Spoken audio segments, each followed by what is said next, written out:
Frank Matthews set a plate of pancakes on the table and gave a small nod to the older woman fumbling for her wallet. "No rush, Mrs. Carter. You can pay when you're ready," he said, glancing toward the counter where the coffee was burning. Across the cafe, a group of teens huddled at a booth.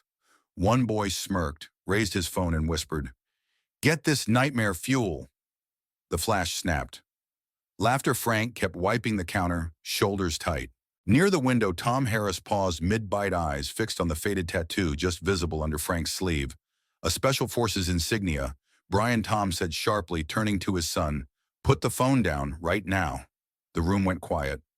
Frank Matthews hadn't always been the quiet man, pouring coffee and stacking plates at Maplewood Cafe. Decades earlier, he had been a young combat medic with the U.S. Army, serving in the humid, unforgiving jungles of Vietnam. Fresh out of training, Frank had been known as Doc to his unit, the guy who could patch you up when everything around you was falling apart. In 1971, on a sweltering day near the Cambodian border, Frank's life changed forever. His unit was ambushed, and a helicopter sent to evacuate the wounded was shot down just a few hundred yards away. Without waiting for orders, Frank sprinted toward the burning wreckage, dodging gunfire and shrapnel. He pulled one man out, then went back for another and another. On his third trip, the helicopter exploded, sending a wave of heat and flame over his body. Somehow he survived, dragging the final injured soldier clear before collapsing. Frank spent months in a military hospital undergoing skin grafts and painful treatments for the burns that covered half his face, neck, and arms. When he was finally discharged, there was no hero's welcome waiting. The country was bitterly divided over the war. He returned home to protests, to people calling soldiers baby killers, to strangers turning away from his scars with a mix of fear and disgust. There were no parades, no thank you speeches, no medals handed to him in front of cheering crowds. Frank tried to fit back into civilian life, but the transition was brutal. The mirror reminded him every day of what he'd been through. People stared. Some even crossed the street to avoid walking past him. He avoided the local veterans hall, skipped the parades, and stayed away from the reunions. Memories of combat were hard enough. Trying to explain them to people who didn't understand made it worse. He met his wife Ellen in a small grocery store where she worked as a cashier.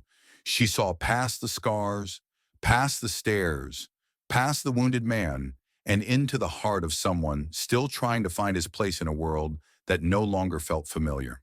They were married quietly and made a simple life together in the small Missouri town of Maplewood.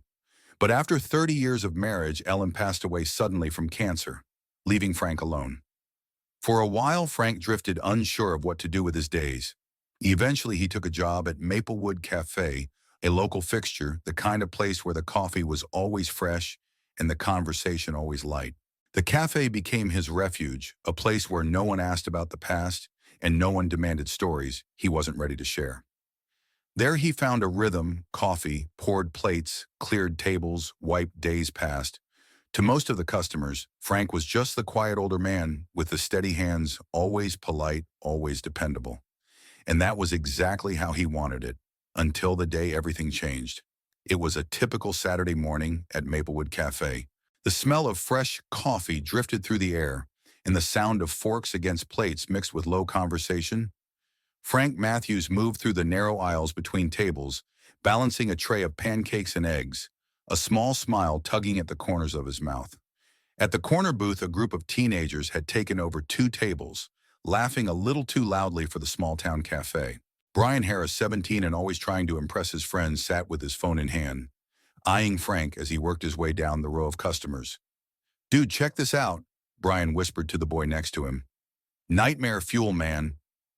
As Frank passed, Brian angled his phone, just so pretending to check a text, and with a quick tap, snapped a photo of Frank's profile. The scarred skin running along Frank's neck and jaw caught the morning light, and Brian bit back a snicker as he flashed the phone to his friends. They stifled their laughter, shoulders shaking. Frank heard it all. He didn't need to see the phone to know what had happened. Years of working in the cafe had sharpened his instincts. He kept his expression neutral, his shoulders squared as he delivered an order to another table. His fingers, though tightened just slightly around the coffee pot, the only outward sign of the sting he felt deep in his chest. Across the cafe, Tom Harris, Brian's father, paused mid-bite. A retired Army officer with silver hair and a weathered face. Tom had been lost in conversation with another customer until the flash of the phone and the boy's muffled laughter caught his attention. He turned eyes narrowing on his son and his friends, and that's when he saw it. As Frank reached across a table to pour coffee, the sleeve of his uniform shirt pulled back, revealing a faded tattoo just above his wrist, a Special Forces insignia intertwined with an old unit code. Tom's heart skipped. He knew that tattoo. He had seen it on arms helmets and walls overseas during the long, bloody years in Vietnam. For a split second, the cafe disappeared, and Tom was back in the jungle, back among young men with steel in their eyes and terror in their hearts. He remembered the medics, the docs who ran headfirst into danger, pulling the wounded from firefights and minefields. He looked again at Frank, the quiet waiter, the man his son was mocking, and the memories rushed in. The jungle, the chaos, the voices shouting for help. Tom's jaw clenched. Without a word, he reached across the table and gently but firmly took Brian's wrist, lowering the phone. Brian jerked his head up, surprised. "Dad." What Tom's voice was quiet but sharp as a blade. "Put it away," Brian frowned. "It's just a picture, chill out." Tom kept his gaze on Frank. "That man saved more lives than you can imagine." For the first time that morning, Brian fell silent. Something in his father's face told him this wasn't just about a waiter. This was about something much, much bigger. Tom Harris kept his eyes on Frank as the waiter moved through the cafe. The boys at the booth had gone quiet, sensing a shift in the air. Brian shifted in his seat, glancing nervously at his father, who still held his phone. "Dad, seriously," Brian mumbled. "It's just a joke." Tom shook his head slowly. "No, Brian, it's not just a joke." He set the phone on the table, hands folded, gaze steady. "Do you know what that tattoo means? Do you know what he's been through?" Brian shrugged, trying to brush it off. "He's just some old guy." "Dad." Tom leaned forward, voice calm, but edged with something that made Brian sit up straighter. "That old guy pulled men out of hell. Men like him carried bodies under fire, patched up soldiers so they could see another sunrise, stayed awake through nights." You can't imagine. Brian fidgeted with his napkin, his friends now watching their interaction with wide eyes. Tom let out a long breath, his mind drifting to faces he hadn't thought of in years. Faces young, eager, and terrified. Men who depended on medics like Frank to get them through, medics who rarely got medals, parades, or even thanks. He looked down at the phone again, anger tightening his chest. "You know, I came home from Vietnam and people spat at me in airports, called me a murderer, but at least I didn't carry the kind of scars he does." Brian's mouth opened, but Tom held up a hand. "Listen." Frank had just stepped back into the kitchen, the small bell on the door jingling behind him. Tom motioned to the cafe owner. "Hank, sir, can I talk to your waiter for a moment?" Hank hesitated. Frank's on shift." "Something wrong?" Tom shook his head. "No, I just need to say thank you." Hank disappeared into the back, returning a minute later with a regretful look. He says, "No, sir. He's, private about things." Tom nodded slowly. "Tell him Tom Harris was here. 2nd Battalion, 503rd Infantry. He'll know." As Hank carried the message away, Tom leaned back in his seat, letting the weight of the moment settle in. "Dad." Brian started softly. Tom rested a hand on his son's shoulder. "We've got a lot to talk about when we get home." That evening, Tom Harris sat at his old wooden desk at home, staring at the glow of his computer screen. His fingers hovered over the keyboard, uncertain at first. Brian sat on the couch nearby, unusually quiet, occasionally glancing at his phone, but not laughing like usual. Tom opened the Facebook group he hadn't visited in months, a private group for veterans of the Vietnam War. He drew a breath, then began typing. "Today at a little cafe in Maplewood, I saw a hero clearing tables. His name is Frank Matthews, a combat medic from Vietnam. This man pulled soldiers from burning wreckage, saved lives under fire, and now he's waiting tables while teenagers mock his scars. What does it say about us when we fail to honor the people who gave us everything?" He hit post and sat back, unsure if anyone would even read it. Within an hour, his phone buzzed once, then again. Then almost nonstop, comments flooded in. "I remember Doc Matthews. He patched up my cousin shared. We need to do better. Tell that man he's not forgotten." By midnight, the post had been shared over 200 times across veteran networks. The next morning, it had reached thousands across several states. Veterans, active duty soldiers, military families, all were commenting, sharing and tagging friends. Meanwhile, back at the cafe, the teenagers who had taken the mocking photos had already posted them online with snide captions. But by Sunday afternoon, their feeds looked very different. The posts were flooded with comments and not the kind they expected. "That's a combat medic you're laughing at. Show some respect, kid. Take this down and apologize." By evening, Brian sat on his bed phone in hand, staring at the hundreds of comments piling onto his friend's post. His stomach twisted as he realized the ripple effect of what they had done. At Maplewood Cafe, Frank remained unaware of the storm brewing online. He worked his Sunday morning shift the same way he always did, head down, voice soft, plates balanced steadily in his hands. But something subtle had already started to shift. The regulars were watching him a little differently now. There was recognition in their eyes, a quiet sense of respect, where before there had only been polite distance. Sunday morning arrived quietly with the usual hum of forks on plates and the soft chatter of regulars at Maplewood Cafe. Frank Matthews, tied on his apron, slipped through the back door and began his shift like he had hundreds of times before. To him, it was just another day, but to the town, something had changed. By 7 a.m., a few unfamiliar faces sat scattered around the cafe. Men and women in military dress uniforms took seats at corner tables and booths, ordering nothing more than coffee or toast. Each one placed a small card on their table that read simply, "Thank you, Doc." Hank, the cafe owner, leaned against the counter, arms crossed, watching as the uniforms kept coming. First a handful, then a dozen, then nearly 2 dozen by mid-morning. Maplewood Cafe had never been this busy on a Sunday morning. Frank stepped onto the floor, balancing a tray of coffee mugs. He stopped cold near the entrance, eyes scanning the room. Marines in crisp dress, blues, Army veterans in their old unit jackets, Navy men with silver hair sitting with quiet posture. And every table, every single one, had the same card facing outward toward him. For a moment, Frank considered turning around. His fingers twitched slightly on the tray, his mind flashing back to moments when attention had only ever brought discomfort or pity. But then Hank was at his side, voice low. "Frank, they're here for you." Frank swallowed, squared his shoulders, and continued forward. As he approached the first table, a Marine gunnery sergeant stood and gave a sharp salute. "Doc Matthews," he said, voice steady, "thank you for not leaving anyone behind." Frank froze, caught mid-step. Slowly, almost reluctantly, he extended his hand, and the Marine took it in a firm grip. Around the cafe, conversations quieted. One by one, veterans stood to shake his hand, to nod, to say thanks in the simplest way they knew. By late morning, word had spread beyond the cafe walls.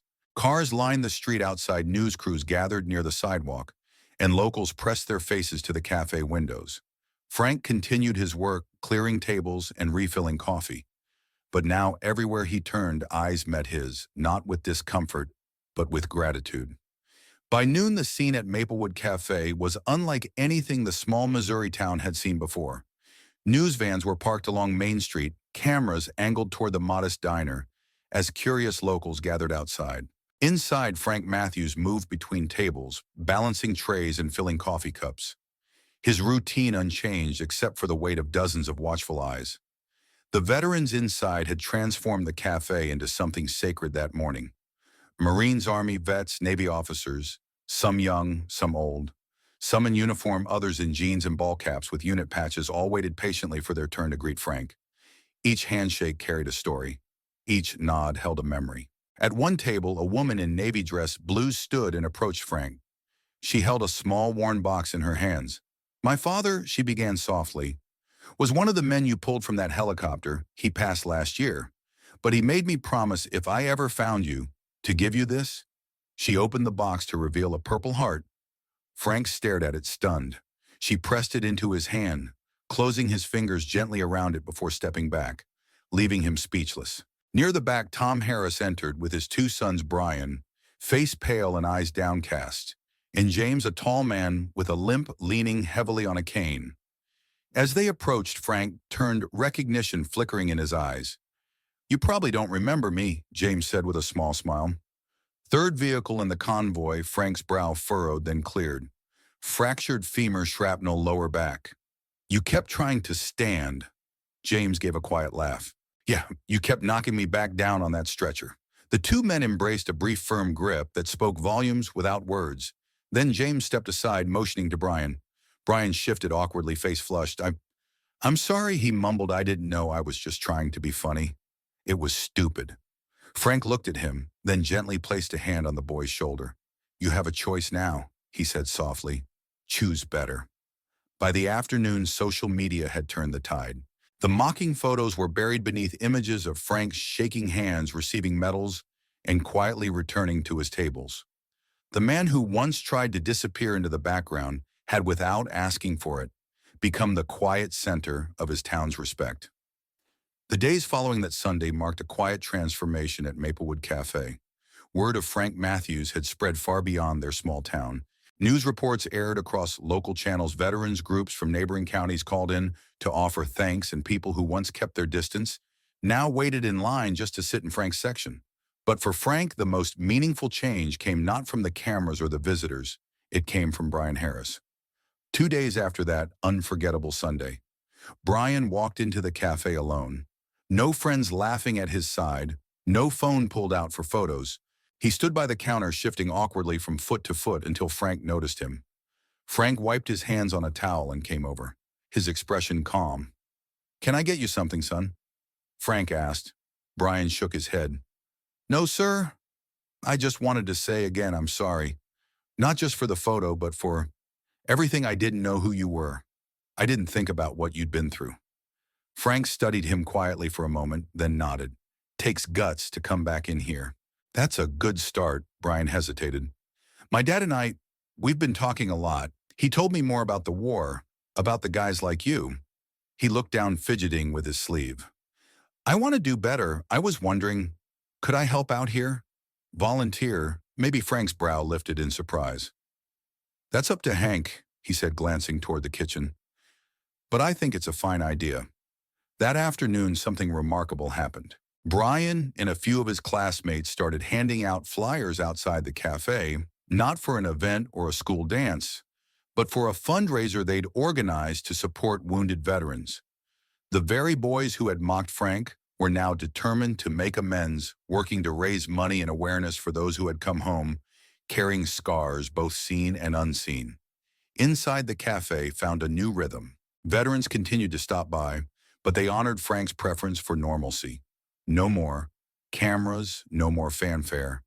Customers who had once asked to switch servers now quietly requested Frank's section. For Frank, life hadn't gone back to what it was, but it had become something better.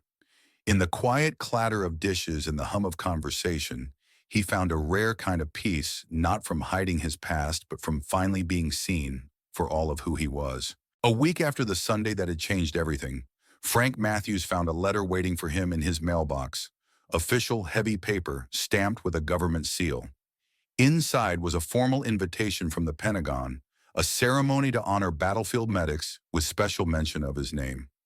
The letter explained that a Medal of Honor nomination for Frank Long, delayed by administrative mix-ups after the war, was being reactivated. They wanted him to stand on a stage in Washington, D.C., and be recognized for his heroism decades earlier. Frank sat at his kitchen table that night, the letter resting on the worn wood in front of him. His fingers traced the edges, but his eyes were far away. He thought back to the jungle, the smell of smoke, the chaos, the cries for help. He remembered Ellen, his late wife, who had always been his calm in the storm. He thought of the years spent quietly behind a diner counter, blending into the background.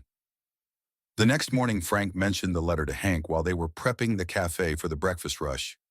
You're going, right? Hank asked, eyes wide. Frank, that's a once-in-a-lifetime thing.